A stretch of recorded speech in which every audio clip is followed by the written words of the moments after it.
a good gaming morning to you.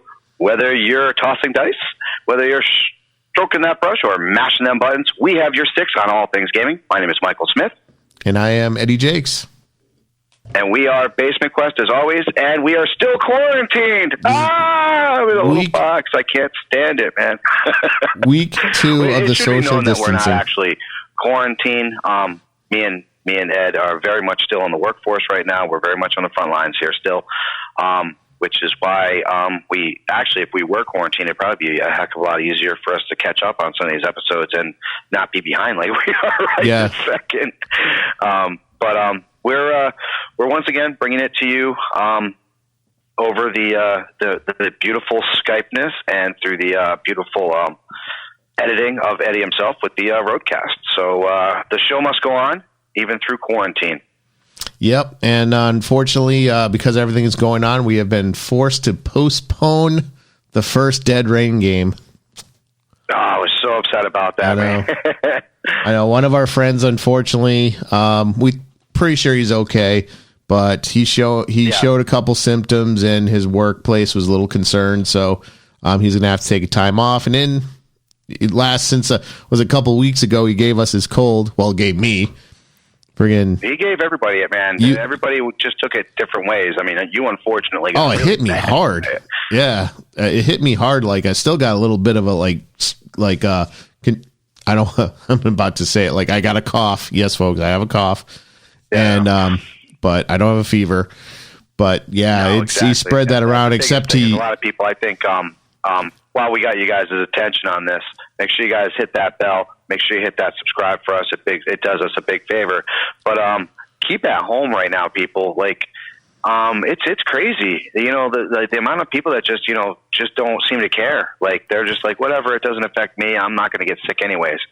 You know, there's plenty of things that you can do. Listen to podcasts, for example. Yes, you can listen to them at home.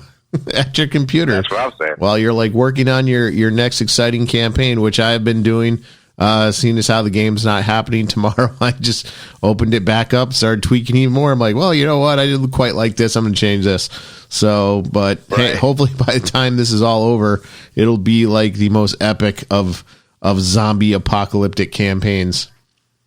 Well, you know what I'll tell you, man? One of the biggest things that I've noticed is sometimes, especially when it comes to like last minute things and things that you got to change, when it comes down to it, when you make these last minute changes, you know, you can really make a difference in a lot of these games. And sometimes it's for the better. And sometimes actually for the story wise, you know, that works as well. Oh yeah, definitely. Actually, and it's funny too, because I was talking with our good friend Lee, who's going to be joining us. And he has also been running a Dead Rain campaign with his other group. Yes. And he was actually joking that me and him might have actually inadvertently brought on the apocalypse with our enthusiasm for this game. Which I almost kind of agree with, man. I know. It's like, oops. But, all right, so let's break down the meat and potatoes for everybody, because this is our Cleric guide this week, as well as some nifty Palladium tidbits that Eddie has found for you.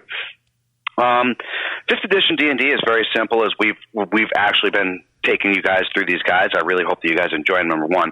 But the main reason why we're doing these, like I said before, is to kind of like, if you're wondering about this class, we give you the ideas of what's the meat and potatoes behind it and what makes it special and unique for that and how you want to take it. So everybody knows what clerics are. They're pretty much the healers of the group, and they are the best way to heal the group. There are other ways of going about it. Your rangers have it. Your bards have the ability to heal, but your main healer is going to be your cleric. Class features, biggest thing obviously is the spell casting. You know, the cleric is a wisdom-based spellcaster, so you want to make sure that you prepare your spells at the beginning of the day. There's a really cool thing that the Wizard of the Coast came out with, and you know, a lot of the things, a lot of these things are like, you know, made to make money. They're like little gimmick things here and there, but they do have spell cards that they came out with for the 5th edition spellcasters, and I do recommend going out and dropping the $20 or whatever it is for the cleric cards. It's worth it, because instead of you writing down what spells you're going to pick, you can actually literally lay them on the ground. That is the one thing Clerics do have to, obviously prepare their spells ahead of time. But if you choose Divine Domain, it grants you free prepared spells, allowing you to actually play the domain's theme without cutting into your normal prepared spells. So there's ways you can get around it, but for the most part, don't forget, you do have to actually get those spells prepared. Hit points, you're not bad with 8 hit points, or D8 to start off with. The thing is, you're on the front lines. So you have to watch out for stuff like that. Your saves are pretty good. Wisdom and Charisma are going to be your biggest ones. But of course, Wisdom you're going to want to have high anyways, because that's going to be where your spells come from. The different, the main abilities, obviously, coming into it, your Channel Divinity, which is you pretty much, while turning undead, you channel a divinity and it makes the ability greater. It'll provide one or more additional uses in which you should be able to use for a short rest between there. The effects are both potent and very extremely useful. Of course, the biggest thing that everybody is known for as far as a cleric, destroy undead. Enemies weak enough to be destroyed. This will be killed with any number of AoE spells, which is nice because then you can actually intertwine those. And like I said before, the Divine Intervention, it won't work until the 20th level. This is before what we talked about where you're actually subclass, or not subclassing, when you're multi-classing, and you get stuck with not getting the level 20. And this is the one thing that you do, it does kind of hurt you, because by the time you get there, when you're level 20, it's like 19 or 10 to 19% of the time it actually works. So that's at level 20. So I mean, you take that ability away from a cleric and that takes a whole lot away from it. Obviously strength is a dump, in my opinion. It's a dump stat. Dexterity, not a bad stat if you want to kind of toss it in there, if you want to be lightly armored or medium armored. If you're going to be a heavily armored cleric, dump stat. Constitution, obviously, it's a nice idea to go with that because it gives you the bonus. Intelligence, dump stat. If you're going to be a knowledge cleric, which we'll get into, put it towards that, but for the most part, dump stat. Wisdom, big time. Clerics, pretty much all their spells depend on wisdom, so the higher the wisdom, the better the spell. Charisma, once again, clerics, you tend to be the face of the party, so you can be that charismatic person if you don't have a rogue or if you don't have a ranger or somebody that has the face. So charisma, if you need that ability in your party, that's a good way to go. Races, obviously, really dwarf are, big times. Furbergs, which are those crazy looking flockers. Elves, not so much. Humans, absolutely. Lizard folk, big time. The turtles, which I love the turtles. If you ever want to be a weird ass Teenage Mutant Ninja Turtle looking guy, go with those. And I wonder where they got that idea from. Yeah. Ideal for the cleric. And then I'll break down the other things for you, and you go ahead and hit them with what you got. All right, so one of the things I love about Palladium is they have these what they call optional occupational character classes or optional race classes. This is an interesting character. I was doing a little reading the other day. It is called the Monk Scholar. Now, this is an optional OCC, and it's a different kind of character class in the sense that it's not they don't use magic, and it's not a really big fighting class either. The Monk Scholars are very unique characters. Although difficult to play, they are men, and this is going to trigger some people, women are not allowed, men of learning who have dedicated their lives to the acquisition of mystic and spiritual knowledge. Their goal is said to be the accumulation of knowledge that can unlock the mysteries of the universe for the benefit of mankind. However, while the good of mankind may be a consideration, the monks are very secretive and careful to conceal the fruits of their research until they feel the world is ready for it. So basically, your entire purpose is to learn as much as you can, and even if, say, you've got the cure for the plague, if the plague is happening and you don't feel it's time to cure the plague, you won't. Right. Very interesting character. The other thing is, I don't think I've ever seen not for nothing, a female monk. Ever. No, they would like in every comic or every movie or anything I've ever seen. It's not like it's sexist. That's just one of the things. That monks do. It's just how it's always been. Even non-fighting monks, they take the vow of celibacy or whatever the fuck it's called. Well, they have some priestess OCCs and stuff. What is it? The monks that are out in Germany. Same thing. They don't fight. They just make beer. They make incredible beer. You know? Exactly. That's their claim to fame. So they're like plus monks, 20 beer. Monks just aren't women. This unilateral discretion means that fabulous information in their hands could be released next week or 1,000 years from now. As a result, their monasteries are frequently hidden in remote regions or under the protection of a royal family or kingdom, who is often advised by the monks in matters of magic and supernatural. Their magnificent monastery libraries, as well as personal knowledge and journals, are jealously guarded and always kept in a secret place. This means the rarest and most valuable writings are hidden in secret place in the monastery and not in the general library. So basically, you spend your entire life writing and collecting knowledge, and you keep it stashed away. So that could be something you can use in a potential game. Right. All monk scholars have taken a vow of silence and secrecy regarding their knowledge, speaking only when the leaders of the monastery have deemed it time to speak. It is said that a monk will suffer 1,000 torments and die before sharing the slightest bit of information to anyone who deems unworthy or not ready. Should a monk ever break his vow of pacifism, his brothers ceremoniously burn his pens and parchments and weep for him as if he is considered dead. He can never be a monastic monk again and must choose a new OCC. A defrocked monistic monk loses his bonuses to save versus magic and poisons. That's crazy. Yeah. Quite interesting. Now, that's a really cool set. It is. And they have their own little evasive combat. They get their own special bonuses for it. They don't have. Here's the thing with this monk: is nothing they do is really offensive. Most of it is defensive. Dodge bonuses count only a normal dodge. Backflip dodge bonus apply only the backflip maneuver. They start with 2 actions. The DnD monk is, well, I haven't gotten to the subclasses or done the monk yet, but for the most part, it seems like it's an offensive striker. Well, here's the thing. This is what's interesting. So level 1, the monk starts with 2 actions, not attacks, per melee round. Instead of parrying, the character gets to automatically try to dodge each attack. So in Palladium, what you have is an automatic parry. So someone goes to punch you, right, you get a free parry. If you want to dodge, you have to waste an attack to dodge. Now the monk gets a free dodge. Roll for each defender win ties, excellent sense of balance, walk on type route, yada yada. Level 2, they get +2 to dodge, +1 on initiative. So then they're up to 3 actions. Again, keyword there being action. Level 3, +2 to roll with punch or fall. 4, 1 additional melee action per round. 5, backflip, +2 backflip dodge bonus. Almost as you go up, everything is dodge, dodge, dodge, dodge, dodge. There's like very little offensive in this with the monk.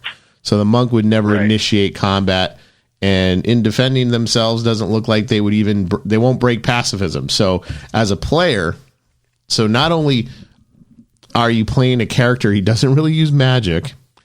All he does is collect information, and you are not allowed to attack your opponent. Wow. Because if you break your vow of pacifism, you're excommunicated. Right. Yeah, very, very interesting. I found this like completely fascinating to the point that I would love to try to play a character like this sometimes. Story-wise, would be crazy. Yes. One thing that I found was very interesting is the monk scholar and which I'll get into a little bit later, the Minotaur race have like deep connections in the game. Yes. Because the Minotaur race is very like there's a lot of magic behind that and their lineage and everything. It gets into allegiances. Obviously, they have allegiances to certain gods and stuff, which you would pick and you would study and everything. Special knowledge, abilities, and bonuses. Blessings. All prayers of blessings are intended to show a god's favor on those who believe in and or worship him. Such short prayers usually take about 1 melee round, but should be performed on only one person or item per each prayer. To try to bless a crowd of people or numerous items diminishes the effectiveness of the prayer, meaning no bonuses. Each prayer or blessings provides some small measure of protection to the faithful for a period of 2d4 weeks, unless indicated otherwise. I hear Sasha playing with a squeaky. Sorry. Yeah, I'm trying to mute it. Did you get Sasha the pig? Oh, Buzz loves his pig. Folks, if you have a dog, go to Walmart, get the pig. They love the pig. Seriously, he goes nuts for that pig. It is annoying, but man, the dogs love it. All right, back to the blessing. Blessing of water transforms ordinary water into holy water. Blessed water has no obvious effects on most people and can be used to wash or drink without difficulty. However, to vampires, ghouls, and the occasional other supernatural menace, holy water is like acid. A single vial will inflict 3d6 damage. Furthermore, a vampire or any undead cannot enter a circle drawn in holy water. Blessed water retains the blessing indefinitely.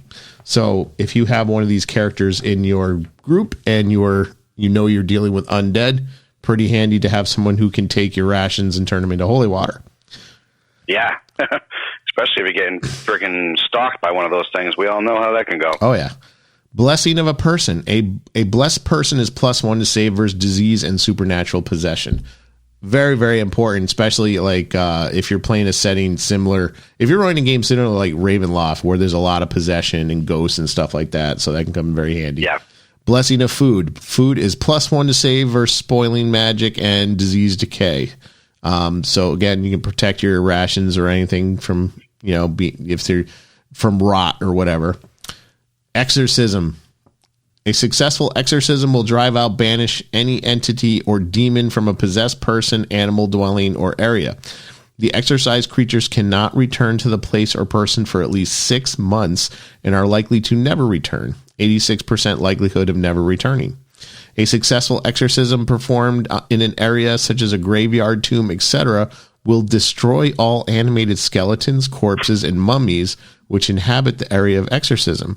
Ghouls and zombies will be banished for 10 months, while the greater supernatural creatures, including lesser devils and demons, vampires, ghosts, wraiths, and specters, are banished for 6 months. So pretty intense. So even at level 1, you can cast Exorcism and completely wreck an undead army. Very cool. Penance, yeah, very cool. Penance and sacrifice. The techniques used for self-denial and the exploration of oneself and environment include meditation, fasting, and vows of abstinence and silence. As a result, a monk can resist thirst for 2 days per level of experience and resist hunger for 3 days per level of experience. Although the monk is able to ignore the pain and discomfort and function as close to normal, the physical body does suffer damage from dehydration, starvation, etc. So while you will still get hurt, you can push through that and maintain pluses and so forth, which is cool. Magic knowledge. The monk scholar knows a great deal about magic and the supernatural to the point that he can read most magic symbols and understands the basic principles of spell casting and circle making. However, the monk scholar never uses magic for any reason. To actually wield or use magic is seen as becoming too involved and threatens the objectivity of the monk. Thus, they will never cast a spell, use a circle, read a scroll, or engage in any magic ceremony.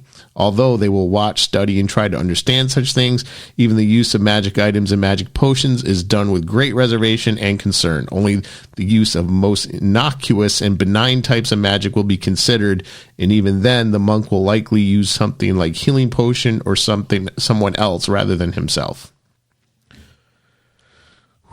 Recognize enchantment. Just as a doctor can recognize the flu symptoms and disease, the monk scholar can recognize the influence of magic and charms. Pretty much speaks for itself.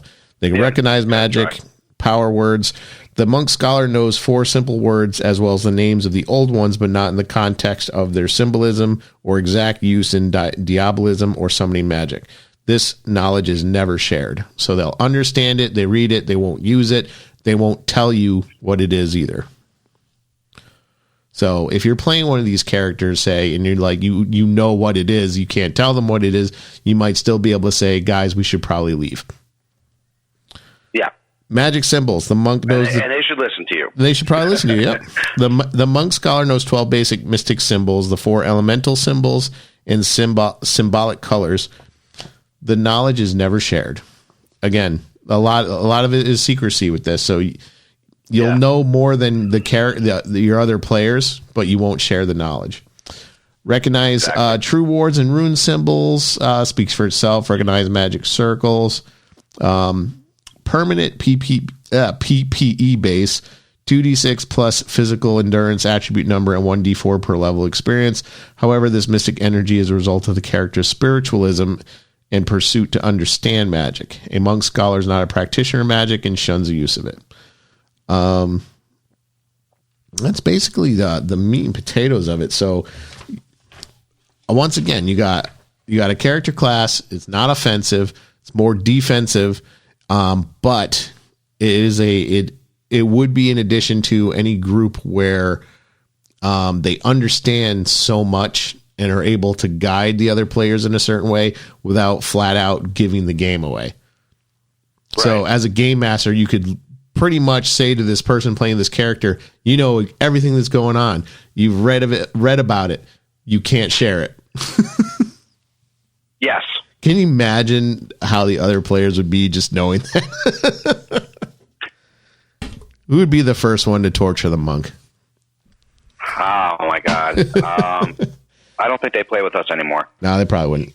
But so I don't know. I read up on this yesterday and I was like, wow, this is really fascinating. Like I said, I haven't really delved deep into these books since we started. Diving into these guides, I've really gotten back into the fantasy books, and I was just reading the class. I'm like, yeah, I definitely want to talk about this. This is interesting. This is where it's really important to role play, people. Yeah, role play. But what else? What else you got? All right, so I'm going to break down the feats real quick. Actually, let me break down the skills. Obviously. History, insight, medicine, persuasion, and religion. History is very important for you. Medicine, it's funny. As a healer, you would think you want to take medicine, but you're already a healer. So medicine doesn't really help you. Medicine essentially it helps somebody who doesn't have healing magic, and you want to, like, say, save somebody from, passing on until the cleric gets there. So that's not a big thing for you. Persuasion, not so much. Religion, yes. History, yes. And insight, yes. I'd work on those. Backgrounds. Well, we all know the background. Some of the best ones to go with, obviously, Colistered Scholar. Knowledge skills are hard for most clerics, but if you put some resources into intelligence, you can have up to 4 knowledge skills. Not bad. Criminal. A tricky cleric with a decent dexterity could use this to partially replace a rogue in a party. Just a thought.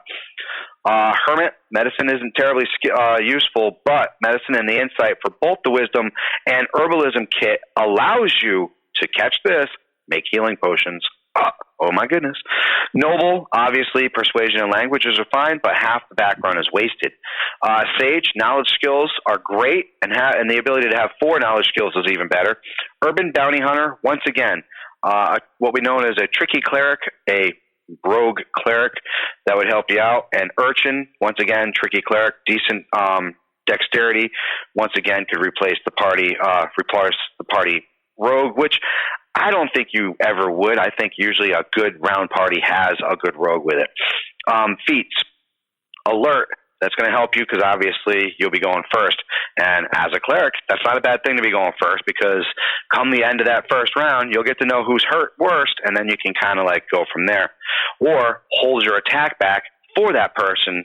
Say, trigger when homeboy gets down to 10 hit points. I'll get this spell off. And then your DM allows that to happen. Actor, once again, this goes for a tricky character, tricky cleric. Elemental Adapt. This actually helps you deal more damage. Necrotic and actually radiant damage, both of which are very rarely resisted. It's actually a nice way to go. Heavily armor mastered. If you're going to be a frontline cleric, this is a no-brainer. Inspiring leader. Once again, as a cleric, you're on the front lines. You heal people. You're a natural leader. People look towards you. Especially if there's no paladin in the party. Cleric is going to be your leader. Magic innate. If they get the spells they need, including cantrips, You can go outside of your class, and including different domains like a warcaster or the other options like that. So it's not a bad way to go. Medium armor master, once again, only if you plan on making that tricky cleric, this is a good way to go. Resilient. Why wouldn't you want to be resilient as a cleric? Because you're to be the last one to die. That's always a good thing. Sentinel. Melee clerics can be very effective, obviously. Skilled. Another one. I always say smell sniper. Spell sniper. It's not a bad. A lot of people will go with it, but there's very few cleric spells that actually require attack rolls. Now, if you go outside, which you're allowed to, if you go outside of your spell casting range and you pick from other dominions, then you might have that. But to have that out there, not so much. Warcaster, I would kind of go more towards, if you want my opinion. Weapons you want to go with. Light crossbow is a good idea. Javelin's a good idea. And mace, obviously, is the most iconic weapon of a cleric. Hammers aren't bad, but mace really gets the job done, especially if you're on the front lines and you want to carry a shield. Armor, you want to go full plate. You want a shield, or at least half plate. I know you can play this quote-unquote tricksy cleric, but why? What is the point? You're taking away so much from the ability of a cleric to be that frontline role model, to be that person that needs to be on the front line, that you ain't gonna do it. Multi-classing. I don't really like when you do the whole multi-class thing. It kind of takes away from everything. But if you're going to go anywhere, go wizard. Obviously, it's the smartest way to go. Make it white and black. There you go. And then I'm going to break down the subclasses, if you will. And we will start with this first one, and then we'll pass it on back to Palladium. So the first one, obviously, it's your basic spellcasting cleric, the Arcana. Arcana cleric steals some options from the wizard, giving the cleric a lot more abilities and support options, as well as being a defensive figure on the stage. So you get, first level, you get Detect Magic, which is one of the most useful, important things of the game, to be honest with you. Magic Missile is fantastic and reliable for damage, but let's be honest, Detect Magic is probably one of the most overlooked spells out there, and it can get you so much information. So much information. Remember that as a player, people. Remember that. Third level, both simultaneously. You can use both of them at best, pretty much. Fifth level, you get Dispel Magic. It's extremely useful. Once again, these are things that, as a cleric out there, you don't normally have this. This is coming from the magic, from the mage's standpoint. So if you didn't have a mage, having this arcane cleric out there is a good way to protect you from spells. The Arcane Eye, it's a good way to scout areas. You can look at, check out an area, difficult terrain area, dangerous areas, etc., and so forth. There's a secret chest option. It's a weird option that people don't use a lot of, but it's a good way to store your sensitive and dangerous quest items away so they don't get taken, stolen, or otherwise misplaced. Especially when it comes to cursed weapons, they have a nice way of walking away on you. Arcane Initiate is a free skill, and you get to use 2 cantrips.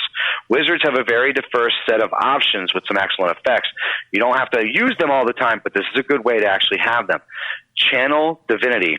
It's a situational by outsiders, very common, which obviously if you have Celestials, Elementals, Fays, and Fiends, they will actually do more damage to them. You can't actually banish them, but what it'll do is it'll double the damage that you're doing from them. Spellbreaker, you have Healing Word prepared, and you should, obviously. You can raise it a level to whatever you need, whatever debuff you need as a bonus action. So you can you can spend a bonus action to increase your spell as you need.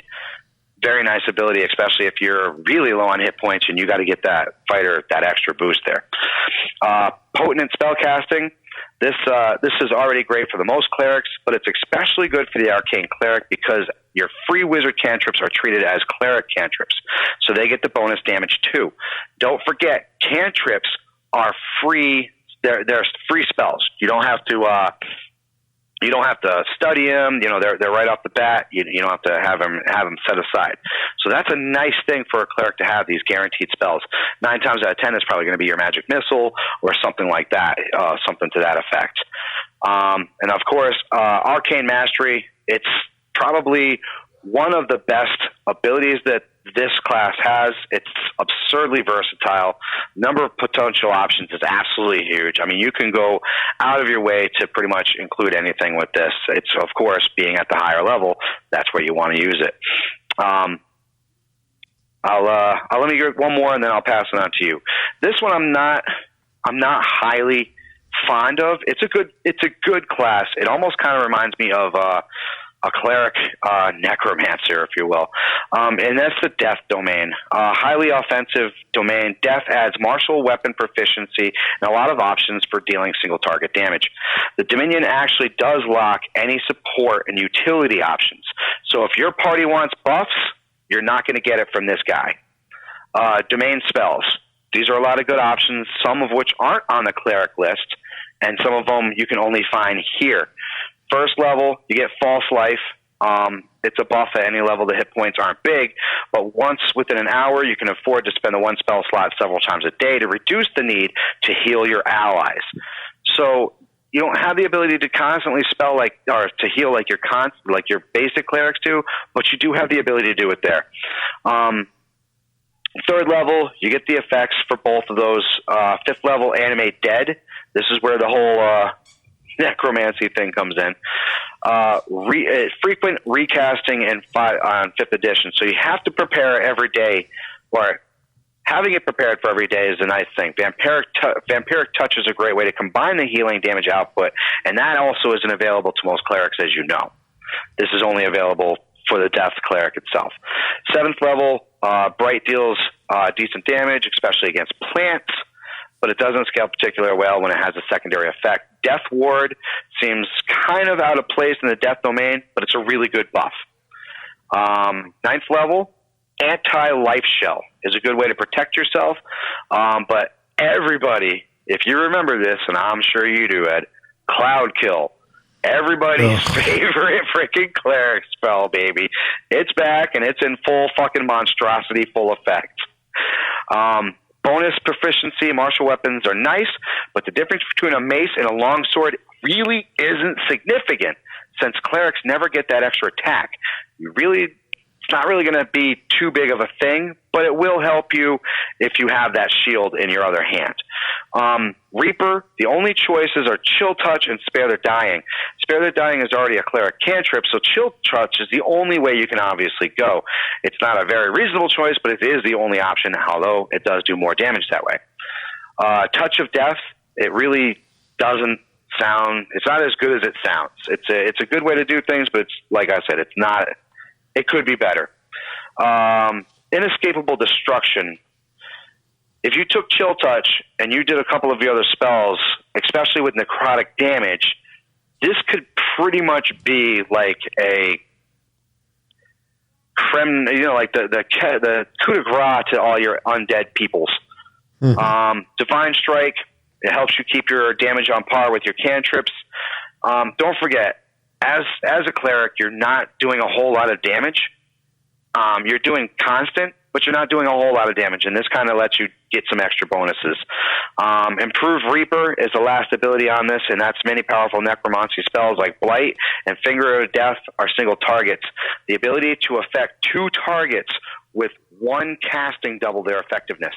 So you can actually take 2 of the most powerful necromancy spells and double them onto 2 targets, going the death route of the cleric. Nice. Very nice. Pretty scary. Yes, definitely. Seriously, there are certain spells like they're so effective, but I hate them at the same time.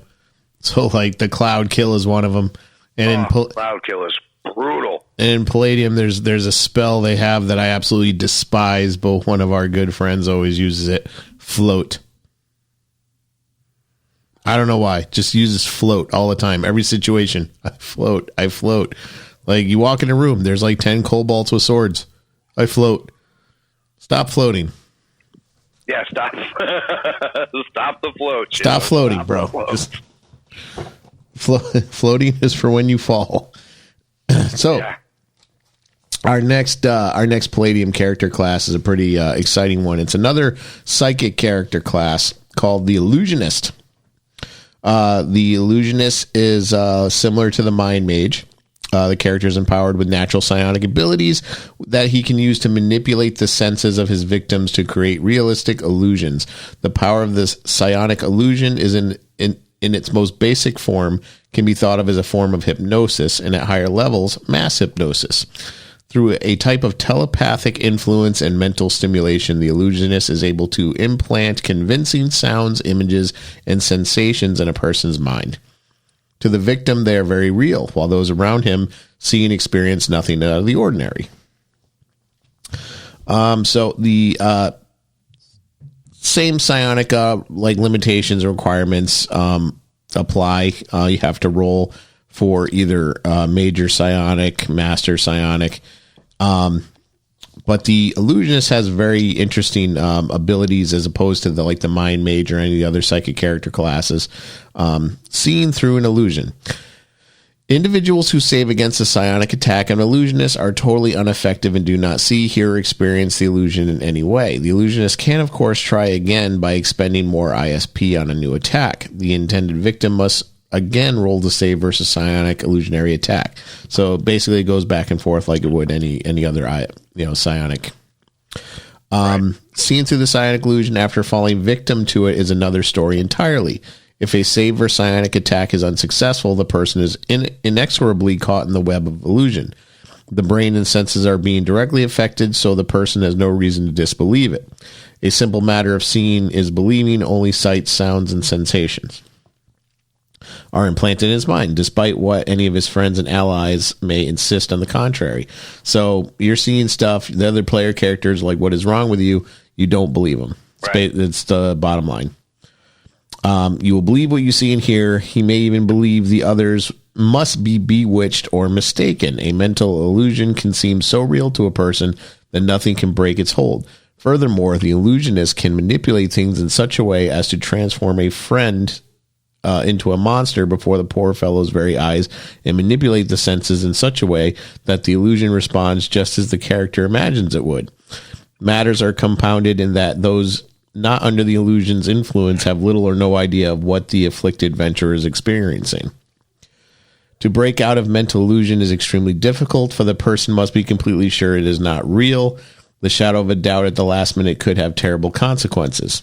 Depending on the circumstances, and GMs be careful, it says, the victim of an illusion may attempt to fight it by convincing himself that it's not real. One way is if the other character in the groups present a convincing argument or evidence to show the illusion for what it really is or isn't, as the case may be. This reality check gives a character a chance to make a new roll save versus psionic attack with a bonus of +2 to save. A successful save means the illusion completely vanishes. Furthermore, the character is +2 to save on all subsequent illusionary attacks and hypnosis for the next 6 hours. So if your friends can convince you that it's wrong, that gives you a bonus if they try any other illusions. Good example of this is the last Spider-Man movie with Mysterio. Bingo. I was going to say Mysterio in general, and it's not even just the movie itself, because that's why Mysterio was so dangerous to Spider-Man, was Spider-Man truly believed the illusions were real. Therefore, his spidey sense didn't kick in. He didn't sense danger. There was no danger to be ready for. And that's why Mysterio was such a dangerous fucking enemy to him. Yes, exactly. So if that's the type of character you want to play, the Illusionist is probably best for you. So there's other ways that break an illusion: a sharp blow to the head, or stun, or knocks out the character. That'll break the mental contact, but your character is knocked out for 20 minutes. Another way to fight the effects is by noticing inconsistencies or flaws in reality, such as no heat from a flame, or a massive creature walking out of a small room, and so on. If these things are noticed, the player can roll to see if his character is convinced that is an illusion. This reality check gives the character a chance to make a new roll, save versus psionic attack, as often once every melee round with a bonus of +2 to save. So as an illusionist, if you slip up with your illusion and the victim notices it, they gain that +2 as if your friends convinced you it wasn't real. In a similar vein, the use of magic or psionic detection spells can be a great advantage in combating illusions. A sense magic, sense evil, see the invisible, and X-ray vision can also be useful in realizing the sights and sounds or illusions. Also, psionic probes such as see aura, detect psionic, sense magic, sense good and evil, telepathy, and presence sense are extremely helpful, providing the psionic individual with a bonus of +3 to save versus illusions. Can be tried once per melee round. Here's why. Illusions have no physical substance, and the illusionist has no way of knowing what mystic or psionic probe will be used, so he can't compensate to fake out the probes. Consequently, nothing will register because it's not real. An illusion is not evil, magic, or psionic in itself. The illusionist is psionic or evil, but not the illusion. Nor does it have an aura or thoughts to be picked up from telepathic scan. Most convincing of all, it has no presence. Remember, the illusion is the direct result of psionic manipulation and stimulation of the parts of the brain that control sensory perception. Note all characters' bonus to save versus psionics apply to save versus illusion because it is to a psionic attack. So the illusion is coming from your own brain, so certain spells may not work the way that you want them to because there is nothing there. It's not really there. So you're kind of throwing spells at something that isn't really there. Right. Death by illusion. An illusion can appear to be so realistic that the person under its influence can be made to believe that he is being beaten, slashed, mashed, burned, etc. Depending on the level of the illusionist and the number of senses affected by his illusion, the victim of the psionic attack can be made to feel the slice of a blade or the heat of a fire. Because he is directly linked to the illusion, he is part of its actions and imagines suffering damage from its attack, bleeding, burning, etc. Even though all of this is imaginary, the player must roll damage for his character as if it was real. Combat can be short or drawn out depending on the victim's perception of his enemy, overwhelming and equal, a wimp, etc. And the intentions of the illusionist. When the living character believes his hit points have been reduced to 0 or below, he will believe he has died and will collapse. In reality, his body is whole and healthy, but the illusion has created such a flood of sensations that it shocks his system, temporarily knocking him out for 2d4 melee rounds. If the death is particularly gruesome, the character may remain unconscious for twice as long and or suffer permanent mental side effects. GM discretion. If the illusion of death is extremely sudden, horrendous, or devastatingly real, like being atomized by a lightning bolt or being torn to pieces by a pack of wolves, there is a 1 to 50% chance the character lapsing into a coma and actually dying unless he receives medical treatment. See recovery from coma, blah, blah, blah. However, death and serious trauma are rarities. Note that it's possible for the living victim of an illusion to defeat his illusionary opponent. An extremely confident, positive, or driven character may actually defeat his illusionary foe, play out like a normal combat. When this happens, the illusionary enemy is killed and the illusion instantly ends. A character with an extremely high ME, meaning 20 plus, may also have the ability to defeat his imaginary adversary in the course of perceived normal combat. So, if your mental endurance is 20 or more, your brain power is enough to actually cause damage to the illusion being projected to you. To your friends, you're swinging at air, but you can overcome. This is very Matrix-like. Right. Some illusionists, powers and abilities, psychic powers, meditation, yada, yada. The illusionist weapons and armor. Any weapon can be used, but not being very familiar with the ways of combat, they are most likely to use a small range of common weapons such as swords, knives, blunt, or staves. Most illusionists tend to wear light armor with a preference for hard leather, studded leather, or chainmail. They never wear heavy armor such as plate or splint unless it is magically made to be lightweight. Magic weapons, armor, and items are usually seen as desirable. So, and then there's as it go up in levels, there's certain the more advanced your psychic abilities are that you can, your illusionary psychic abilities. So level 1, basically sound. you can manipulate sound. You can make people hear things. Level 2, more advanced sounds. Level 3, you can actually start making people see things. Level 4, you can put sound and images together. Level 5, you can start manipulating smells and odors. Level 6, sound and odor. Level 7, taste, image, sound, and odor. So you can actually make people taste things. Level 8, you're starting to get into the mass hypnotic illusion. Level 9, you can affect touch. Level 10, multiple images with sound. Level 11, all 5 elements. Level 12, multiple images with sound and odor. Level 13, multiple illusion with all 5 elements. Level 14, the panorama. The final step in the mastery of illusion is the creation of an entire panoramic environment. This could be a building, a forest, etc. All 5 senses are affected, but while birds, insects, and non-threatening wildlife animals may be heard or seen in the distance, there are no menacing monsters or attackers. This illusion is limited to the panoramic setting of an environment. However, the illusionist, working in concert with other illusionists, can introduce an attacker as per any of the other types of illusions described previously. Then we get to level 15, magnified illusion. This is the ability to punch up the illusion, single or multiple in increasing range and effect and duration. The psionic boost doubles the range, doubles the duration, makes all those caught in the range of illusion -1 to save, and doubles the amount of images. So the higher up you go, the more you can actually start manipulating the surroundings and everything. Really, really good class. I see this being the perfect villain if you use it as an NPC, or you could definitely create not really, I wouldn't call it, maybe a tank if you use an illusion as a tank. I don't know. Something to draw the fight out a little bit, but right. It'd be dangerous, but if you're good enough, absolutely. Oh yes. So what you got next?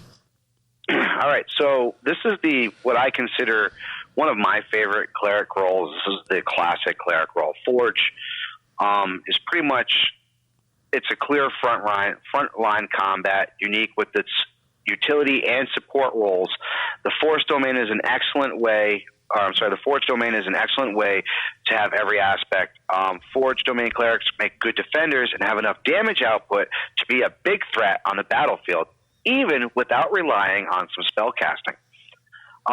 The Dominion spells that they use are incredible.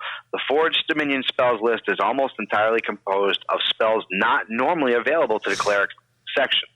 They're including a whole bunch of offensive options from the Paladin spell list and a whole bunch of utility options from the Wizard spell list.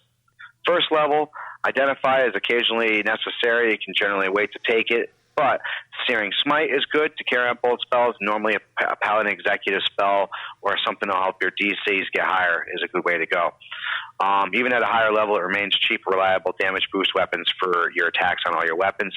Third level, you get a decent outgoing damage and access to a critical buff, which is actually normally only available to Paladins and Wizards. Once again, like I said there, the Dominion, the domain spell itself, the Forge domain spell, is absolutely anchored around offensive and being that defensive role as well if you need it. Fifth level, another excellent Paladin executive spell and crucial defensive options. This one comes in, like I said, once again, give you a very good offensive option and defensive option. Seventh level, neither one of these spells is on the cleric list, and both of them are actually very excellent to use, though somewhat situational. Ninth level, once again, these spell lists are not on the cleric list, and they're all absolutely fantastic. These are, if you want to be, like I said, that front line, the bread and butter cleric, the what is known as the war cleric itself, Forge is definitely the way to go with you. You get bonus proficiencies. Obviously, heavy armor. You want to be heavy armor, especially on the front line. But it's important to be a frontline cleric with the Forge domain because most of your stuff is within touch or within right in front of you range. Blessing of the Forge, put a +1 weapon into the party on a fully functional basis. Yes, that's right, buddy. That means if you can only sit out there and destroy a monster with a magical weapon, guess what? Your cleric, Blessing of the Forge, can take care of that for you. It doesn't use any magic items, but it does have a wonderful flexible buff that allows your party to have, should you not have any magical weapons at the time. Channel of Divinity, Artisan's Blessing. It's another situation, but extremely versatile. If you're trapped in a pit, you can make a ladder, stuck in a door, make a ram. If you're trapped, like if you got locks on you, make a pick lock. You can literally make anything appear out of nowhere. Soul of the Forge, damage resistance, obviously you like that, but a fixed bonus to AC is extremely rare in 5th edition, and I will take that anytime. You heard that right. A fixed bonus to your AC. Not no little bonus that only appears when you're down hit points or only appears when you're at this situation. No, it's permanent and it's fixed, just for taking the Forge Divinity. Divine Strike, no action required, free damage, nice and simple. Who doesn't like that? Come on. And if you combine that with Searing Smite, pow, pow, pow, big damage. Saint of the Forge and Fire. This is probably, in my opinion, one of the most damaging output things a cleric can do, especially if it's in the right situation and you're doing a lot of the follow-ups to be with it. Forget it. People are patting you on the back and saying, dude, not only did you heal us, you just killed that thing too, and we appreciate you. We appreciate you, and we love you. The next subclass is called Grave. It's a domain that focuses a little bit on healing and a little bit of damage, but it offers a very fine balance between offensive and healing. Unlike the Forge, which is offensive and defensive, the Grave is more offensive and healing. Obviously, their Dominion spells, they're very useful. They're a lot to do with healing. False Life provides temporary hit points for an hour. That's always nice. First level spell, it eventually becomes trivial, obviously, when you get higher hit points, but at a very low level, that's very fantastic. Third level, you get 2 situation spells, but they're pretty good.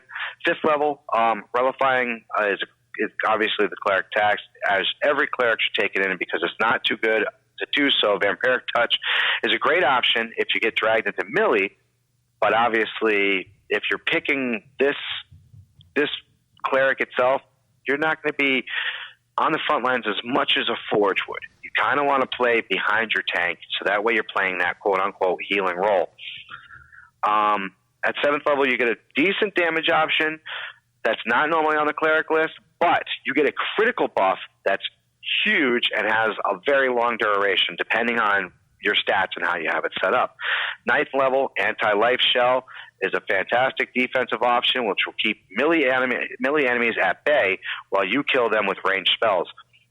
You can actually, saddling this with Raise the Dead, you can literally just put it right on top of you and make yourself just a walking ball of anti-death. Circle of Morality, this is an ability now. It makes Cure Wounds considerably more appealing when an ally is at 0. It can be abused by taking allies who are at very few hit points, beating them unconsciousness to get an extra free healing.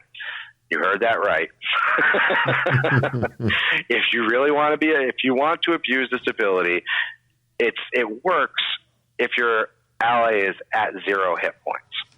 So as a cleric, you turn around and you bip your friend. Say your friend's at 4 hit points, and it's your turn. Well, you bip them for 4 hit points, and it brings him to 0, and for a free action, he gets free healing. I know it's a cheesy way to do the system. You can thank my boy Jakers for that option. He always comes up with cheesy shit like that. But there you go. If you guys want to use that, feel free. Eyes of the Grave. Detect Evil. It's a cleric spell. It does the same thing as Detect, cure, all the rest of it. It's not a huge thing. It's not a reason to take this class.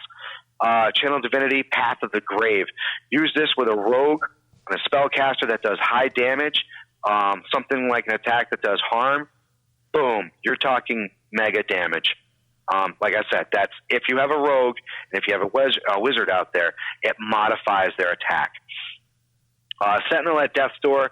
Critical hits on your allies can turn tough fights into crushing defeat on single rolls. The ability which mitigates critical hits are few and far between, making this a rare and potential offense. And essentially, it turns your critical hits. It gives you an ability to get more critical hits. Potent spell casting, not a ton of damage, but it's a welcome boost for your opponent or for your allies. Keeper of Souls. You probably won't provide a significant amount of healing, but it's a very passive ability, and it allows you to rescue an ally with 0 points without cutting into any of your actions that turn. So it's essentially if somebody drops down to 0 and he's next to you for a free action, it doesn't even come out of your actions. Boom, he gets up with a free heal. So it's like this cleric is very much like Final Fantasy's Eris. You remember Eris from Final Fantasy? Oh yeah. You just kind of like held her back held her back. Like she couldn't take the damage, but if you just held her where she was, she automatically healed like where it was needed. And this class does that very well. If you need somebody who not only can heal you when they need to be healed, but can situational heal when people are dropping down to 0, this is the cleric for you. The knowledge Divinion is it's a good subclass. It's not one of the better ones, but it's a good one. They have a lot of mundane magic, potentially metagames. The spell list is very disappointing. It doesn't provide a whole lot of options, unfortunately. I mean, kind of go through it, read it yourself, and see if you want to go down that path. But for my honest opinion, they're very situational. So it's really if you're playing a game, like I said, we brought it up with the rogues when we talked about the rogues. Sometimes you get into these campaigns that are very political, very cloak and daggerish, and this would be a very good cleric for that. Command spells at first level. Identify is very situational, but like I said, it's a good thing to have. Third level, suggestion, once again, situational. Augurial is easily one of the favorites out there. Takes a bit of practice and familiarity, but if you and your DM kind of work with it, you can actually make this be kind of a situational woe to your magical problems, if it were. So once again, got to be situational. Fifth level, once again, these options, the spells available to you are very situational. It's one of those cloak and daggers setups. Arcane Eye at 7th level is an effective way to scout nearby areas, which could be dangerous. We also brought that up in one of the first ones. They had like a very similar Arcane Eye, the Arcana cleric there. Confusion is a difficult spell to use, but if you use it right, you can use it very. The problem is it goes against a wisdom savings throw, and honestly, most monsters' wisdom is pretty good. As one of our buddies, Brian, will tell you, his bard constantly has me make wisdom checks, and 9 times out of 10, I would say probably about 8 times out of 10, I'm making that wisdom check. So it's to have that be brought down is a nice thing to use, But if you can't bring that down, it's very situational. 9th level, we get Legend of Lore and Scrying. Once again, these are situational things. If it's scrying is taking the ability to put it down in Legend of Lore, is how well you can prepare for something. It's very rare that you're going to use these, but like I said, in a political cloak and dagger campaign, it can be there. And don't forget, a lot of these subclasses do come out in quote unquote supplemental books and other things like that. So you got to look into the lore of that, and that could very much come from a quote unquote political cloak and dagger campaign, and that's why they made this. Blessings of Knowledge, 2 languages are obviously nice, but you gain access to tongues. 2 free knowledge skills are also more important since you get to add twice to the proficiency bonus. So proficiency bonuses, don't forget, when you add it twice to it, it increases it. Channel Divinity, Knowledge of the Ages. This is fantastic ability, utility upgrade. Forget to bring a robe, grab some Thieves' Tools. It allows you to use something else outside of your class to its fullest ability. Channel divinity, read thoughts, read minds. Once again, situation, but very useful. Suggestion can be very effective, also situational. And last but not least, potent spellcasting. I think you see a lot of this showing up in all the clerics. It's a good way to boost your spells, especially you can have a high 20 wisdom at this point because you're level 20. So it's not hard to believe that you put all your points into wisdom. So you can give an impressive damage boost out to this. This only applies to the cleric cantrips because you can't use it in conjunction with the magic initiate. But like I said, for a cantrip doing that much damage, not bad at all. I have life, light, and nature, order, tempest, and trickery left. And war. I'm sorry. War 2. Ooh. So did you want to cut in? Just real quick, I want to touch on the Palladium Minotaur race. And one of the reasons I want to do that is because the Minotaur is it's a very special race in the Palladium game. Obviously, that's pretty much as the same as the D&D Minotaur. Obviously, it's a they call it in Palladium. They say it's a giant's body with a bull's head, but they're about 8 to 11 feet. So if you consider that a giant, I guess. The thing with the Minotaurs is they never establish it 100%, but the Minotaurs are rumored to be ancient minions of the old ones, and they're also very rare, on the verge of extinction. They think there's probably maybe no more than like 5,000 to 8,000 of them left in the world, and they prefer to live underground or abandoned kobold dwarf castles, places like that. Right. The thing with the Minotaur that makes so special is they're mostly warrior occupational character classes using large axes, swords, that kind of thing. But they do occasionally get into some magic OCCs, Chaos Priest, Disciples of the Old Ones, Necromancer, and some other practitioners of magic. The Disciple of the Old One is interesting because it's basically a Minotaur witch. So the rules are basically the same for rolling up a witch for this Disciple of the Old Ones. A witch allied to the Old Ones is another comparatively common magic user among Minotaurs. These characters are evil, mean-spirited creatures who frequently go into the world to make trouble. At least 50% of all Minotaur witches establish a lair and minions to cause mayhem for surface dwellers. These foul creatures... a bunch of jerks. Yeah, these foul creatures will often join other creatures of darkness to better serve their masters, who dream of sorrow, despair, murder, war, and chaos. Others serve as advisors, leaders, and protectors of their people. In either case, they make great NPC villains. The creation of a disciple of the Old Ones is fundamentally the same as the Witch OCC. The Minotaur must make a major pact and gets the Mark of Evil, which is the third nipple with 1d4 plus 3 tiny tentacles extending from it. Ew. Yep. With the bonus powers of the major pact maker is different. The bonus power of major pact makers, the Disciple of the Old Ones is a major pact maker who is given incredible power. The character can select any one of 3 gifts described in the RPG and 2 of the following bonus powers. Once selection has been made, they cannot be changed. All effects are permanent. They can choose, I believe it's supernatural healing. Bio generates 46 hit points at will, as often once per melee round. So they can heal. They could use one of their attacks to just heal themselves during combat. So that makes them pretty tough.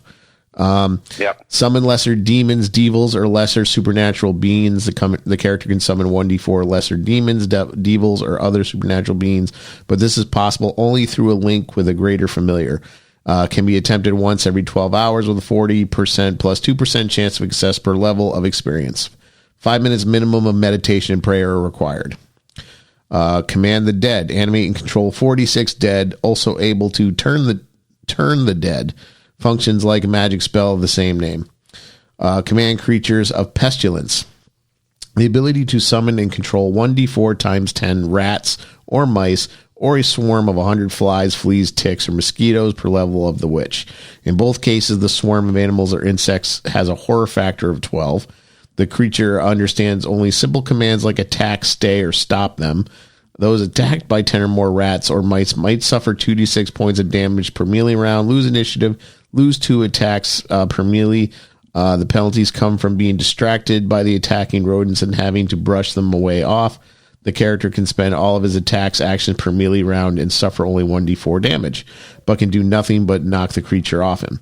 Characters clad in full body armor with a tight-fitting helmet and no or few openings in the armor are virtually invulnerable, but will still suffer from the initial horror factor. Note that many suits of chainmail and other armor may leave the face, neck, hands, or underarms exposed or have openings which the creature can crawl into and get inside the armor. Psychic vampire. The witch no longer needs food and water to survive. Instead, he or she feeds on the emotions of those around him. Sorrow, despair, anger, and hate are the sweetest, but fear, envy, and lust are adequate substitutions. Feelings of love, happiness, peace, serenity, other positive, joyous emotions are disgusting and make the character want to vomit. Consequently, the disciple of the old one will try to diminish the positive and uplifting emotions to stimulate dark, turbulent feelings. So this witch is a prick. I would say yes. Yes. Invulnerable to poison. No type of poison toxin can hurt or affect the witch except magic, but even then the character is +2 to save. So the Minotaur witch, a little more juiced up than a normal witch, more connected to the old ones, in league with the dark ones, or dreaded ones, I think they're called. Minotaur Chaos Priest is a priest of darkness who worships one or more old ones. The priest is able to draw upon the powers of these nightmarish creatures even when they languish in their subconscious state. The character is fundamentally the same as the priest of darkness with the following changes. Power of darkness. Exorcism is replaced by the power of soul searching. Remove curse is replaced by touch of evil. Soul searching. The name describes a priest's power to see or sense the dark and hostile emotions and desires of a person before him.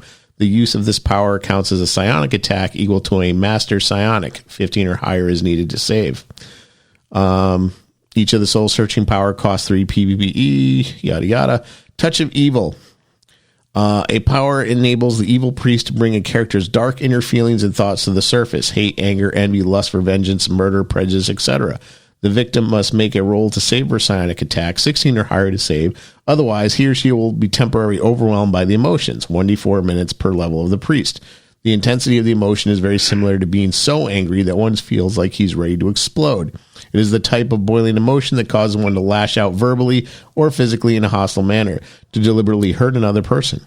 Whether the character acts on the emotions is left up to the player in the particular situation. Time for some role-playing. We've all had hostile and cruel and devious thoughts from time to time, but usually, I would hope, find these dark emotions and elect to do what we know is right, i.e. not to punch somebody, call names, steal, cheat, etc. However, like I said, like we've said this before, if you're playing a character of what's called, a selfish alignment in Palladium or the evil alignments in Dungeons and Dragons, you need to play out your character. So if you suddenly have this come to the surface, it's would be in your character's, what's the word I'm looking for? It wouldn't be uncommon for him to like lash out at the other players. Not that. Yes, exactly. Not that you want his how he is. Exactly. So I just thought bringing up the Minotaur would be a good deal because he does change some of the existing character classes based on what it does, and it makes sense. Yeah. Like I said, Minotaur came in. It's not an official race in Wizards of the Coast yet, but people have come up with their own player, as we call homebrew, and I allowed it in my world, which is why he's Minotaur, or Jake is a Minotaur. But it's a really cool character class, and if done right, can be very fun. Yeah, and in fact, I should say this is an optional class in Palladium. Like it says, be careful about letting players play it, and obviously, I probably would. I mean, it's a mythical type character. It's part of it's been part of fantasy for years, going all the way back to Clash of the Titans, and fast forward to today. I mean, come on. Yeah, exactly. So real quick, I just want to let people. I was actually the knowledge cleric is actually found in the player's handbook. So it isn't one of those. So it is one of those things that I guess the Wizards of the Coast just said to themselves, you know what? Let's make one of these. Let's make one of these cloak and dagger. It seems like they have one of those for everyone. Just so people know, we are getting a lot of this. For example, the Arcana one come from the Sword Coast Adventures Guide. If you don't have that, then obviously go out and grab it, because there are a lot of these supplements that come out with D&D. They're not all the time, but they'll have a new subclass for a lot of the classes out there. Not to mention new races. So it's, even though you're not interested in, say, the supplemental itself, you might be interested in the race that's in there or the class that's in there. So keep that in mind. The death, which we talked about earlier, that you can find in the DM's guide. The Forge, you can find in Xanther's Guide to Everything. That's the Forge Cleric Dominion, as well as the Grave. You can also find that one there. Knowledge, like I said, was in Player's Handbook. You can find that there. Life is in Player's Handbook, which we'll be going over. Light is in Player's Handbook, which I'll be going over. Nature, Player's Handbook. Order, you can find in the Guildsmaster Guide to Ravnica. Ravnica? Yeah, Ravnica. There's a lot of races in there. That is a big one. There's also a lot of really cool subclasses in there. One of them, Order, which is one of my favorites for the cleric I'll be talking about, comes from there. And last but not least, Tempest, Player's Handbook, Trickery, Player's Handbook, and War, Player's Handbook. So you start off with Player's Handbook and D&D. Obviously, you get most of the clerics subclasses in there. But if you want the other ones, be looking for the Sword Coast Adventures Guide and Guildsmaster's Guide to Ravnica. Of course, Xanathar's Guide to Everything was one of the first ones that ever came back and is essential for anybody that wants to play in these worlds. Heading on to the life. Magical healing is probably one of the cleric's most friggin' obvious things out there. Think of the White Mage from Final Fantasy. Dominion spells, low-level options are absolutely fantastic, obviously, because they need to be, keep you alive. Also, a lot of the essential spells required for a cleric to take. Unfortunately, the higher-level options are pretty much less than useful. So if you wanted to say this would be a really good multi-class to only bring to, say, like level 10 and then totally go into another one, because the later spells aren't that great. This is really a very good beginning, like first like 1 through 9, maybe 1 through 11 type thing that go through there. First level, every cleric will take these. Cure Wounds is basically the survival of any D&D. Bless, obviously same thing. Third level, you'll get Lesser Restoration, which is nice to have. It's less time and effects, obviously removes and all the things. Spiritual Weapon is fantastic to have. Bonus action, of course. If you use life clerics will typically take the word of healing. So much of your time, bonus actions will be dedicated to healing. A lot of your bonus actions will be used towards that healing, especially someone like him. Beacon of Hope, level 5 situation, but it's nice to be able to cast before a rest to maximize its effectiveness of any of the healing spells. Rectify is the cleric tax, so getting it for free is very nice. 7th level. 2 interesting options with 8-hour durations. And then, once again, like I said, 9th level, Mass Cure is redundant with Reserve Life. And if you need Raised Dead prepared every day, you're either in a terrible game or you're playing with a Zealot Barbarian. Oh my God, we talked about that earlier. Now, like I said, this is one of those perfect. We don't talk about the multi-classing in this a lot, but this is one of those ones. It's perfect to multi-class in, I'll tell you that. Bonus proficiencies, heavy armor and shields you can work with on the front line, but it also can help you equip, like, say, another weapon. Disciple of Life isn't a ton of healing, but it's especially useful when you use it with the Word of Healing. Channel Divinity, Preserve Life, fantastic when you're looking at a possible total party knockout. Since you're healing so much, most characters in your level will go from 0 to halfway points. You guys have seen this plenty of times. Unless you're looking at something like a barbarian with, D12 hit dice and a 20 constitution. Even then, you're kind of looking at, very high drops in higher level situations. Blessed Healer, coupled with your excellent AC, there's almost never a reason to cast a healing spell on yourself, because when you use this, it'll resort back to yourself. You'll get these TPs, temporary hit points. Divine Strike, clerics don't get an extra attack, so weapon damage will start falling down somewhere around level 5. Divine Strike does help a little bit, but you might find yourself using cantrips to do more damage in certain situations than your actual mace itself. Supreme Healing, as you add more and more dice to your rolls, your skill towards your statistics average, meaning that each D8 from Cure Wounds is effectively about 4.5 rounds of healings, maximizing the effectiveness that you do during your healing. It pretty much essentially guarantees that you're getting above average healing when you use this. So very, like I said, life class, the healer. That is your white mage from Final Fantasy. Light. The Light Cleric is a controller and a striker, specializing in dealing damage to both single targets and to areas. They have a Radiant spell, which is fantastic. They have some of the best fire damage in the game, and actually, it's pretty close to, if you have a wizard on there, you're pretty damn close to it. I mean, you're right up there. The Dominion spells, or domain spells of Light, is offensive. All offensive. It's anywhere between clerics and wizards. Level 1, you get Fairy Fire is a good way to take care of invisible creatures, but it also helps options for your allies that can't rely on attacks. It's a good way to get advantage against multiple targets. Burning Hands is a great low-level AoE spell. Also, it has the resist the urge to burn all your spell slots. You won't have it. It'll be a lower level. Third level, you get Scorching Ray. It's a great option. Blessed to run the blessed to ruin the boost of the attack rolls. Flaming Spear is strictly worse than your spiritual weapon, but it's good enough that you can consider it when not using, or if you haven't prepared your spiritual weapon. Fifth level Daylight is situational. Fireball is the sledgehammer of every offensive spell out there, my friend. Pretty much you got a problem, Fireball will solve it. Seventh level. You got some excellent area control options here, obviously.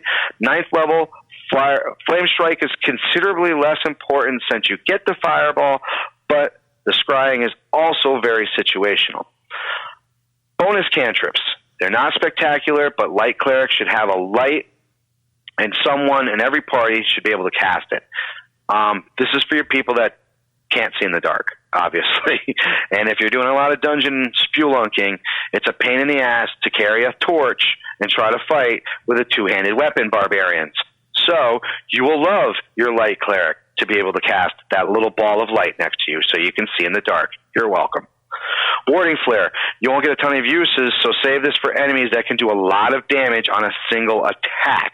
This needs to be activated before an attack hits or misses. It's it's frustrating. D&D does a good job of actually wording out their things, unlike 40K. But this is one of those ones that's actually vague by terms. So what you need to do, so essentially your DM could roll, does a 25 hit. And your DM has to tell you, you have to essentially let out the information of if it's going to hit or not. Me as a DM, I already give the information, so it's not a big, thing. With this, for DMs that don't like to let the information out, this is kind of a critical thing between player and DM. Channel Divinity, Radiance of the Dawn.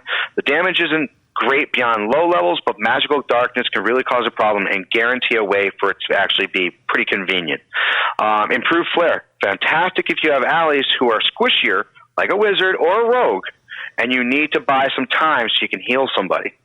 Potent spell casting, like I said, you're going to see this on every cleric.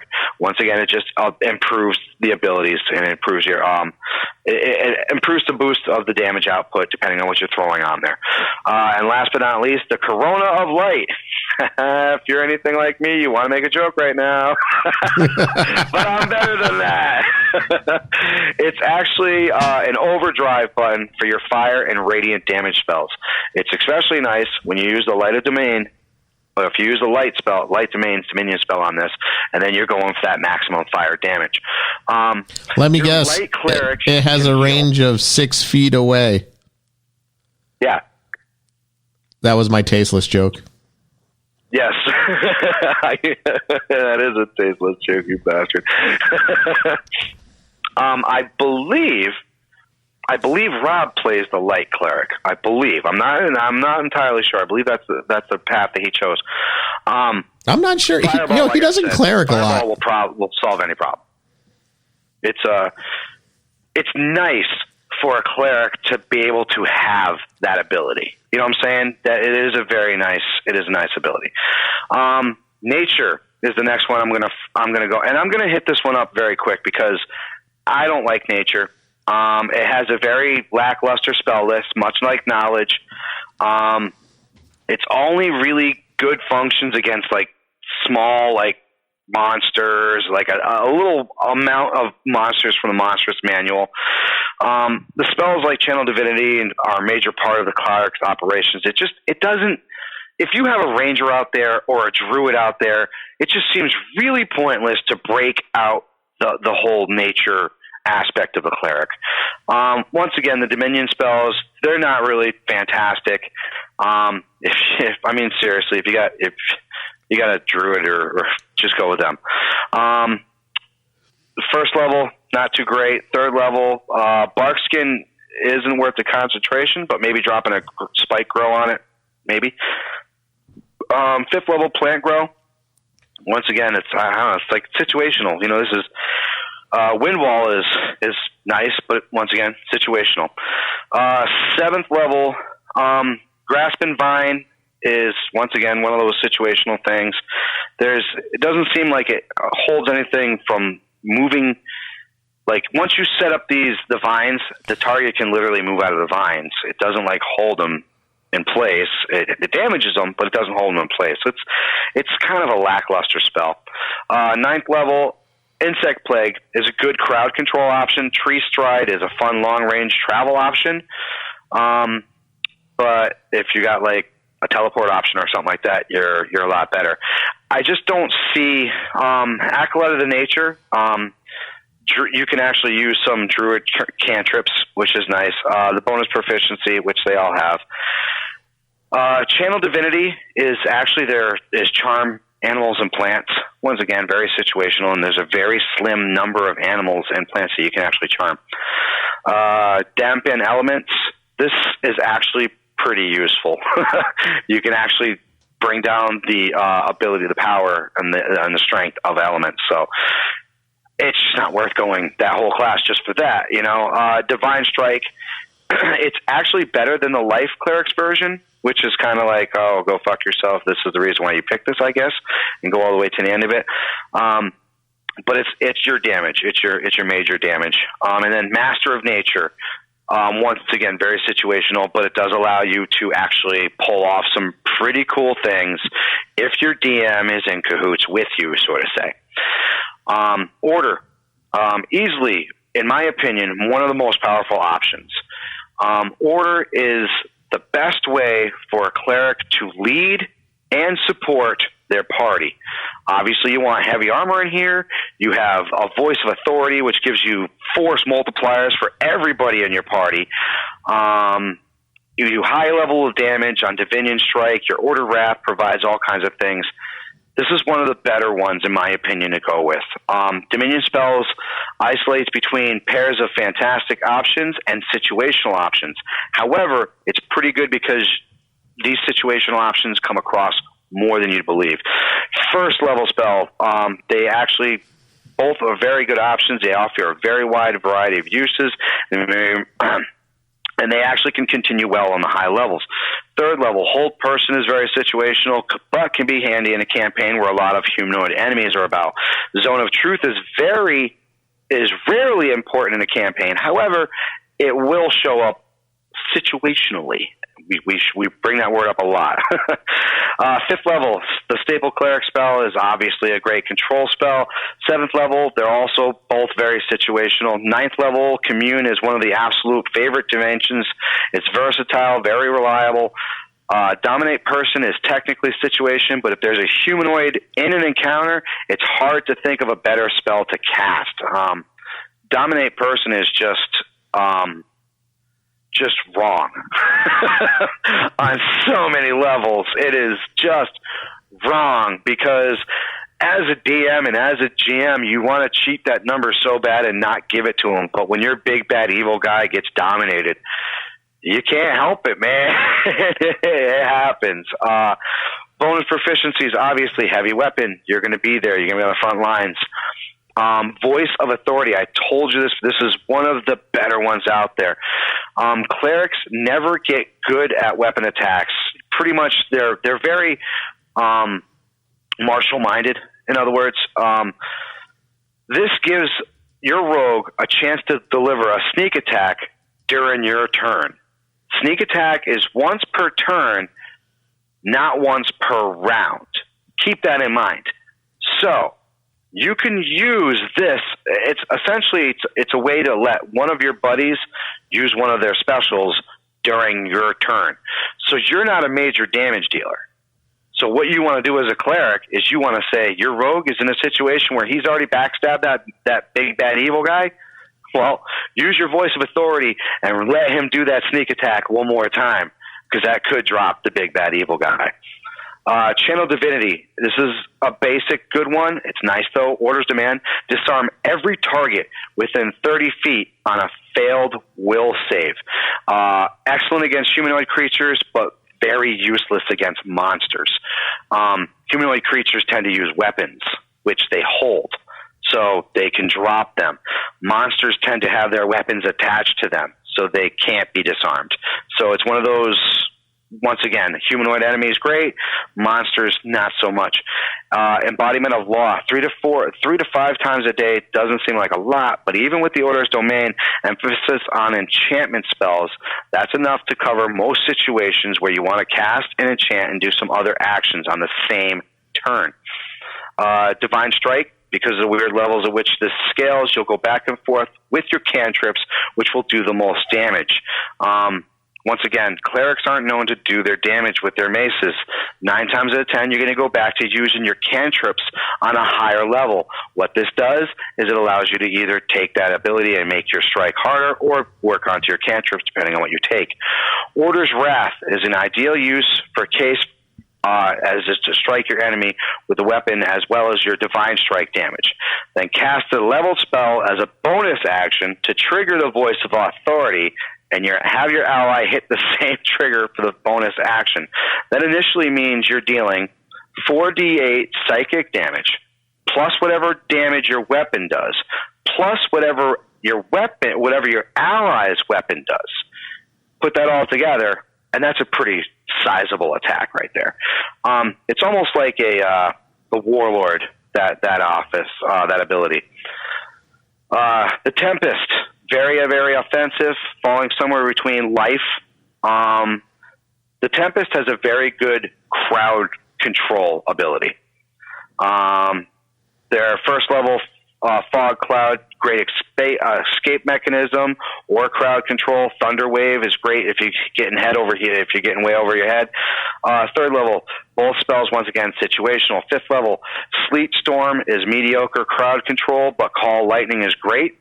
You can start your cloud at the beginning of the fight and spend the next 10 minutes killing things with a single spell slot, since damage scales at 1d10 per level. Remains visible into the higher levels. So that's 1d10 per level. So at that point, you're thinking third level spells, fifth level, you're probably getting a couple more levels off of that. So yeah, that's going to do some damage. Seventh level, Ice Storm combines decent damage with small crowd control effect, but control water is only useful on those rare days when you actually have a large body of water handy nearby. Unless you have a Minotaur in your party and he carries a big sack of water on his back all the time for you. Level 9, Destructive Wave does, ninth level, Destructive Wave does excellent damage in types which are rarely resisted, and Insect Plague is a fantastic area control option. I like that Insect Plague, I really do. Bonus proficiencies, Heavy Armor, martial weapons, and the Wrath of the Storm. You might even consider picking up a two-handed weapon with a Cleric. That's an option with the Tempest. I would say with the Tempest only. Wrath of the Storm at a low level, you can outright kill enemies. The high levels, it's a mild deterrent, but hopefully it won't get you used to it. Won't get much, because you should have an excellent AC. It pretty much allows you to do the van damage that you want to do at a low level. Very useful for a beginning off party. You're actually going to end up doing the damage dealing before your damage dealers know what they're doing. Thunderbolt Strike combines well with the Wrath of the Storm, which you got to get out of melee for whatever reason. Whatever, obviously, because it's a Thunder Strike. Divine Strike, Thunder is one of those handy handful energy types that has nothing resilient or immune to it, so it's a great option. However, you can't shift energy types to gain the bonus like a Nature Cleric, so you won't be getting the high damage bonus against undead like a Life Cleric. And last but not least, Stormborn, near permanent Flight. Flight is absolutely crucial at high levels, and getting this is easily as early as you can free up resources for more exciting things. That's right, near permanent Flight. You're pretty much, think of yourself like Black. Who's the Rock playing now? Oh, Black Adam. Black Adam. How he just kind of floats. That's what your guy's doing. Yep. He just sits there and floats. All right. So the last two we'll run through real quick. Trickery and War. Trickery, I really broke that down in the beginning. It's got a good spell list, but the class abilities really aren't that good. To be honest with you, I don't know, man. Let me just run it through real quick. A lot of fun options. They're not normally available for clerics. Level 1, you get Disguise Self and Charm Person. Once again, situational. Charm Person can be completely replaced by Real Face later. Third level, Mirror Image is better than having a decent AC. Pass Without a Trace turns a party of stompy fighters into roaming quiet murderers. So, that's nice. Fifth level, Blink gives you a 50% chance of being untargetable between turns, which is nice because you want to be the healer, and because you're the healer, most things are going to be targeting you.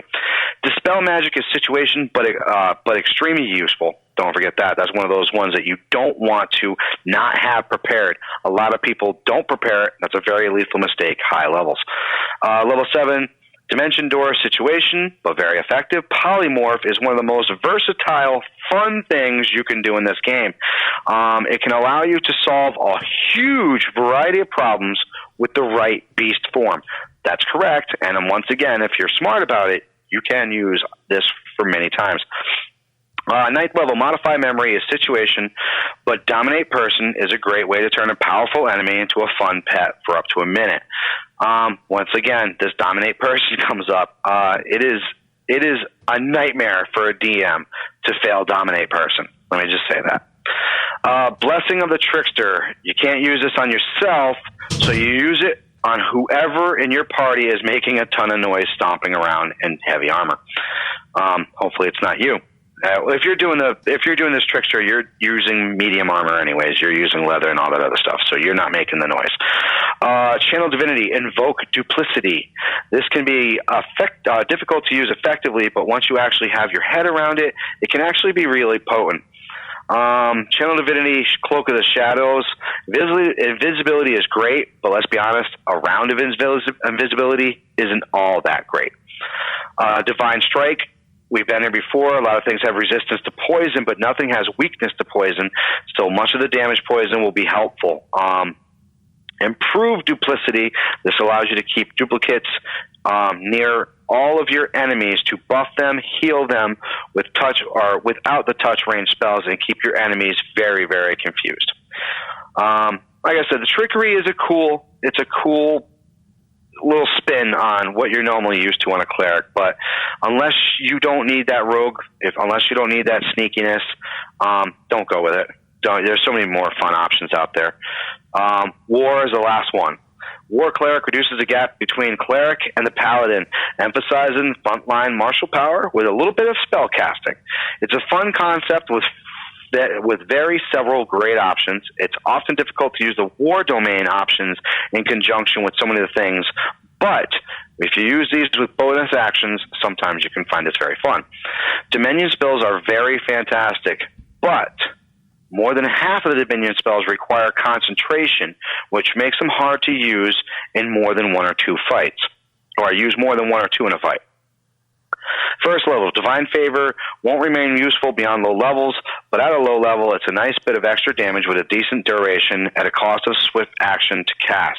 Shield of Faith will remain useful at every level, plus 2 AC is big in 5th edition, and 10 minutes is a fantastic duration for any spell slot. However, it requires concentration, like we talked about earlier, meaning you can't combine it with other great level low buffs like Bless. Third level, since magic weapon requires concentration, generally you only want one if you permanently lack magical weapons, and only against weapons that have a non-magical threat. Spiritual weapon is a great way to convert your bonus action into the damage output, which we talked about before. Gives you that +1 bonus to any normal weapon. 5th level, Crusader's Mantle is a divine favor for the whole party. The damage is small, but you still have someone. But if you have somebody using like a two-handed weapon fighting, or someone with extra attacks, it gets better. Spiritual Guardians is a good way to either keep enemies away from you or to wear down enemies who aren't able to move away from you to keep out of this aura. 7th level, Stone Skin is a great buff. We've heard this many times before, especially since gold isn't particularly useful. You won't be able to use the Avatar battle, obviously. Freedom of movement is very situation, but very useful. 9th level, Flame Strike is a fantastic damage spell. Hold Monster. That's right, Hold Monster. Not Hold Humanoid, Hold Monster. This actually says Monster. Is a great way to remove an enemy from a fight. Beholder, Dragon, any hookers, any of these nasties that come at you and you're getting attacked from all sides. This gives you the option of taking that big baddie and putting him on pause while you go take care of the rest of it. Huge bonus. Bonus proficiencies, heavy armor. Martial weapons, obviously you want to help you out. War Priest, you can have as many as 5 extra attacks per day. It's disappointing, the fact that it takes your bonus action away. It's unfortunate, but I mean, it makes it sound spectacular because priests don't normally get those attacks, you know. Channel Divinity, Guided Strike. It's pretty rare that your attacks are crucial enough to justify using this, but sometimes you just want to hit something only once. I've been there. Channel Divinity, War God's Blessing. While clerics typically don't do a huge amount of damage, allies like rogues certainly do. When they miss their attack, or when they miss their one attack for the round at a +10, they really very miss that chance. So pretty much you can give them +10 to anything when it comes to the attack. Divine Strike. While not as flashy as the Nature Cleric's version of Divine Strike, the ability to deal the same damage as your weapon allows you to change the types with relative ease by changing weapons. So most Divine Strikes, as you heard, it was poison or lightning or fire or light, divine, radiant. This one, it's not an actual damage per se. It's the weapon you use. So it's, once again, it's situation. But if you need something that, say, has to be damaged by fire, as long as you have a weapon that incorporates fire, you'll always have that available to you. Which, like I said, situational, but very good. And last but not least, Avatar Battle. Most damage of these types comes from non-magical weapons or from monsters with non-magical body parts. But this doesn't matter with the Avatar of Battle. So that was a whole crap load of cleric subclasses that you can choose from. The cleric is still the healer of the game. There is nobody better. Bards can do it, yes. Druids can do it, yes. But there is nobody better than a cleric. If you can have 2 clerics out there, especially with the subclasses, the way that they have it, you can essentially be unstoppable. Absolutely. Wow. I didn't realize there was so much cleric to go around. I didn't realize it either until I started putting this all together, and I was like, my God, there is a lot of subclasses of cleric. Most of them you see like 5 or 6, but cleric really breaks it down to like 9. I think some people too, there are a lot of different options that you can go with. Right. And I think some players, they read through some of these subclasses, they might get all overwhelmed and like, you know what, I'm going to stick with the steak and potatoes cleric. And they don't really dive any deeper into it. But like you said, there's some of them that you think are kind of like, kind of filler, for lack of a better term, rather than, But think of it this way. Maybe like I said, maybe you run two clerics out there. Maybe one goes as that tricky. You know what I'm saying? Yeah. So you do have the stealth available to you. And then the other one goes as the life. So you have the damage available out there, but you also have two clerics that are very good at healing. So now you can really bring in, say, that berserker, or you could bring in that rager, or whatever, the range guy, the rogue. You know what I'm saying? You'll have the abilities to make that party last. Absolutely. Well, we've given them like... Almost 2 hours, I know. 100 minutes of 100 minutes of content. This is what quarantine does to you, folks. Yeah, I know, right? Well, let's wrap this up real quick. Definitely leave the reviews on Apple Podcasts and Stitcher if you can. Thumbs up on YouTube. Hit the bell. Subscribe. Fire us an email. We're still looking for Pathfinder players. I want to talk about the game, and hopefully we'll be back live and in video for you soon. Yeah, we're hoping. But like I said, I mean, I'm to the point we're roasting through these carts as best as we can. I mean, we're pretty much right on the front lines. So until we have this whole thing under control, unfortunately, the studio will be out of our hands. I'm probably unfortunately thinking we get about 2 to maybe 3 more episodes done like this. Probably. We'll be back to you guys real soon. We promise. Yeah, definitely. We'll be back but hey, let's grab us on audio.